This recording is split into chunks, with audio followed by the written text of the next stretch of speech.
Gates are back, away and racing.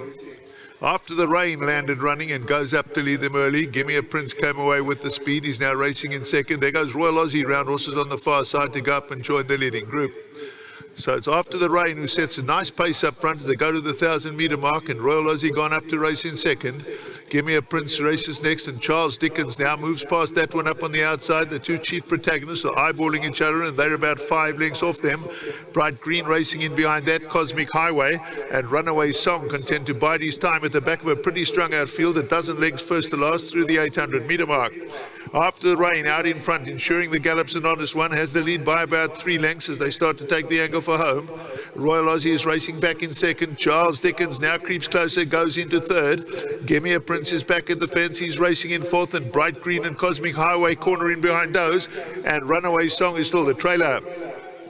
They have just over 450 metres left to go, and After the Rain down towards the inside has the lead, but Charles Dickens is moving in the centre of the course.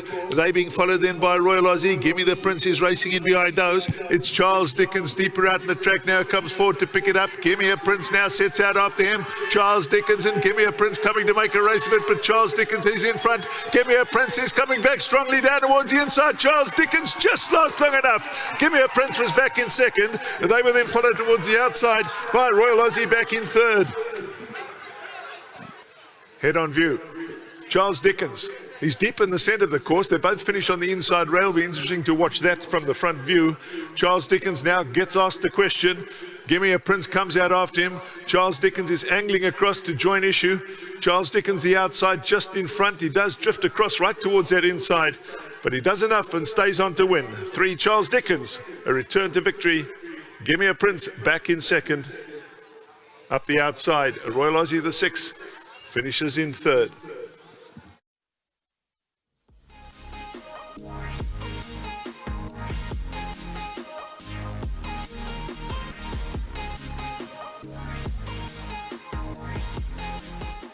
Race 8, the Hollywood Bets Matching Stakes has been won by the fantastic number 3, Charles Dickens, son of Trippy. Well done to Drakensberg Stud 4, owning and breeding Mrs. Gaynor Rupert. Well done to Nkuzi Bazile. He looks after Charles and receives his 1,000 rand. Thank you to Hollywood Bets and Cape Racing. And Candice, well done. Thank you, Vicky. A bit nerve-wracking. Yeah, it was a little bit, but it's probably more nerve-wracking to watch than what it is. Aldo was just saying that he always had that horse's measure, but Vicky hasn't raced for a long time, so he is a little bit race rusty. He was always going to need his run today. I suppose he can only but win, and I suppose we expect to see him winning by 6 lengths every time he wins, so it's not always going to be the case. So it was a strange sort of race the way it panned out today as well, so I'm sure Aldo could probably tell you a bit more about that. But he's really matured into a super looking horse this season, Vicky, and I think he'll have a very exciting season ahead of him. And I know there's a little break now until his next run, but I needed to get a run into him, because otherwise it's just forever before he gets to start racing in December again. So well done to Drakensberg. Nice double on the day. I think last year, same day, we had a double in the Diner and the Matcham, so again, well done to them, super horses, and to my whole team at home. Fantastic job that they're all doing. Everything's going pretty well.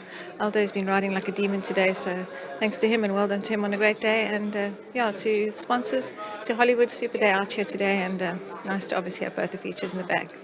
Well done, Candice. Job well done. Thank you. And then just happy birthday to Mike Smith, who's out there watching. He said it was his birthday today. Can Charles come home for him? So happy birthday to him. Well done. Candice, you can do a bit of collecting of trophies. That's Hollywood Bets. We're going to be handing over their trophy, so well done to you, and thank you to them for that. Lovely to have Charles Dickens. It was a mighty close finish, and you can accept your Cape Racing trophy. Please can you hand that over. Aldo's standing in the wings. He'll be joining us next to take us through the race. There you go. Well done, Candice. Collecting all the silverware, always a nice thing to do. Aldo de May is going to come forward and chat to us. He's chatting to everyone. Come on, bring them all in. Aldo, as Candice said, a bit more nerve-wracking for us watching as opposed to you riding. Did you feel like you always had the measure of the other horse? Vicky, things didn't ideally go his way, which is fine. He went into the race very rusty, and we already knew that was the case. And I still wanted him to win, but at least it's gives us some clarity on the avenues we need to go down in, things that we can sharpen. He hasn't run for a while, and those are good things. You don't want to run like that while he's feeling really well. So if he's not feeling good and he's still winning, it's a good place to be. So, obviously that pencil just needs to be sharpened in a few areas. Canamere is obviously a very decent sort, and he's run at the highest level. So the fact that we're not sure where he is and we knew that we're not in the great space, it's still nice that he won the way he did. Not ideal. I don't think it's how public wanted to see him win, but we know where he is and we know where we can build on, and that's encouraging for me because, as I said, there was a lot of things that didn't go our way, and I'm encouraged by where we are. I know exactly what we need to do to get him back into the shape that we need him to be. Went down to the start nice and fluently, and I was very happy with that. So lots to build on, and I'm really positive that it'll be a season of a lifetime.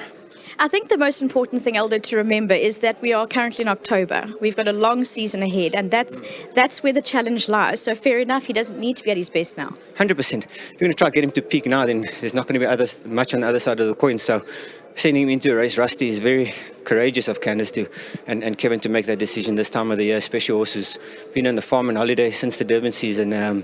But we had to take a chance. We had to be courageous. We've got a champion. Everyone's expecting him to win, and I'm glad he did win. But yeah, nice that it's a bit more clear to us to see where we can improve, and we will.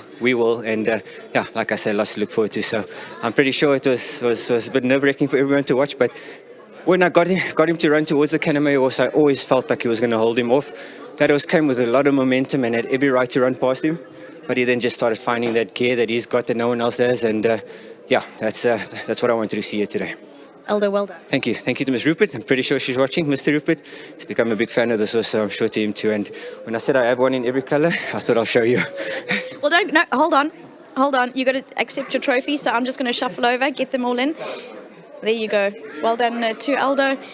He's accepting his trophy under a very good ride by Elder de Meyer to ride Charles Dickens to victory. There you go. Got the whole group. Yep, take him with you. There you go. Well done. That's Kevin. Come across and chat to us, representing Drakenstein Stud. Well done. Oh, thanks, Vicky. Obviously, congratulations to Gaynor. That was absolutely perfect, actually, to be honest. He will have gone in a little bit rusty. Candace only had about 6 weeks to work with him to go into this race, so he's done it well, and he's beaten a really, really good horse, a champion at that, and so, yeah, that's fantastic, a nice start to the season.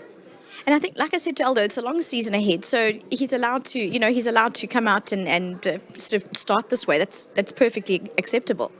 Yeah, start with winning. That's a good way to start. Look. It's a tough little course, Durbanville, to be absolutely spot on, or to know whether your horse suits it or not. And but he's done it really well, and yeah, really looking forward to the season with him. He's so nice to watch, isn't he? He's just an absolute, just the way he goes about everything. Does he look as special as he is? Yeah, look, Vicky, I mean, we've known him for a long time, and right from day one on the farm, he was always a special horse, and he's been a special horse right from day one in Candace's yard. The jockeys have always spoken very highly of him, so, he's got a big fish to fry this year. He's got some big races we want to win, and, this is a nice start, and winning is a good place to do it with, so. Absolutely, we all enjoyed that, and well done for the win. Thank you, and obviously to Aldo, put so much time and effort into the horse. Appreciate it. Thank you. Thank you. You can accept it's a whole host of trophies again. Well done to Drakenstein Stud, not only for the win with Charles Dickens, but also the double. Oh, sorry. Yeah, come on, Kevin. We did this just now. There you go. Well done accepting all the trophies. There you go. There's all your silverware. Thank you very much to Kevin Somerville for representing Drakenstein Stud. For number 3, Charles Dickens, the son of Trippy, out of Demanding Lady. Very impressive. Well done to the entire team, as mentioned, Gaynor Rupert, and all at Drakenstein Stud. Impressive. We all thoroughly enjoyed that. He's definitely class and proves it time and time again.